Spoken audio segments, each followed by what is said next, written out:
decades since the original code was approved, a lot has changed in American sentencing law and policy. The volume of our system has increased dramatically, and the numbers of people on probation and on parole and in jails and in prisons has escalated many, many times over. And so it's time for us as a country and as an institute to really look again at the ways that we've structured our sentencing laws, to see what's fair, to see what needs to be revised in light of what we've learned over the past few decades.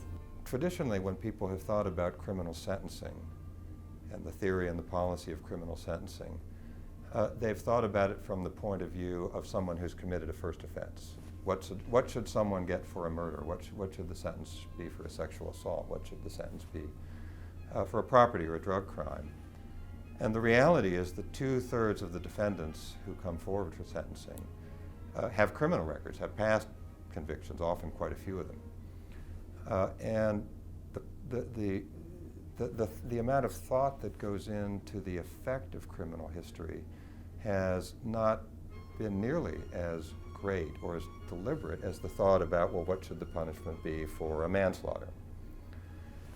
What we've learned, and we've spent a lot of time working with jurisdictions around the country, is that in most states, in particular states with sentencing guidelines, an offender's criminal record can be a more important predictor of what the sentence will be, or the severity of sentence, than the crime that has been committed that's the reason we're in court on a particular day.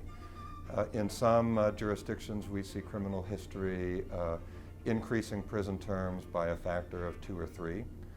In some jurisdictions, we see criminal history increasing terms by 9 or 10, the amount of time you'll spend in incarceration. And what we've also learned is that the laws and sentencing guidelines that produce these results have not been carefully crafted. If you ask the state of Washington, well, why is it that for some crime categories you get 10 times the prison sentence based on your criminal record than you would get as a first offender? They can't really tell. It seemed to make sense at the time, is often what we hear. Why in Minnesota is the maximum magnification effect only 2 to 1 or 2.5 to 1? And again, sentencing commissioners will say, well, there seemed to be a logic when we created our laws that there should be certain increments, and we filled in the increments that made sense to us. We think, and we've learned over the last 7 or 8 years, that there is a thought process. There are clear policies that have to be addressed when developing an approach to criminal history. Probably number one is the correlation between criminal history score and race. We have new studies of state sentencing systems that show, for example, in Minnesota, that 2/3 of the disparity in the in-out decision, who goes to prison, who doesn't, comes from the criminal history score.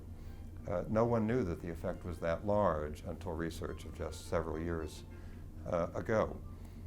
We have learned that criminal history score often over-predicts the recidivism risk of offenders.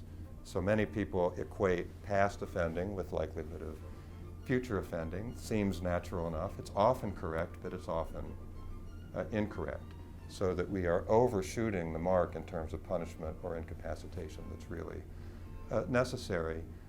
And for the first time, it's not an overstatement to say for the first time, the code is directing attention to this major factor in the sentencing decision, often a more important factor than the offense of conviction.